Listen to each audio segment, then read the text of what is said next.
Hi అందరికీ సంక్రాంతి శుభాకాంక్షలు. మేము ఈ సంక్రాంతికి నేను మా అత్త ఒబ్బొట్లు తయారు చేసాము. అది రోట్లో రుబ్బుకుని చేసుకున్నాము. రోట్లో రుబ్బిన ఏ పదార్థమైనా చాలా టేస్టీగా వస్తుందండి. రోట్లో రుబ్బి ఒబ్బొట్లు తయారు చేసాము. మీరు ఈ సంక్రాంతిని ఎలా సెలబ్రేట్ చేసుకున్నారో కామెంట్ రూపంలో తెలియజేయండి.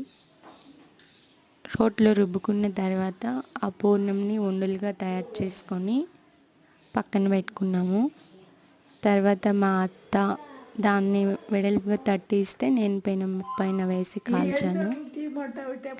టేస్ట్ అయితే చాలా అదిరిపోయింది, ఎందుకంటే రోట్లో రుబ్బుకున్నాం కాబట్టి.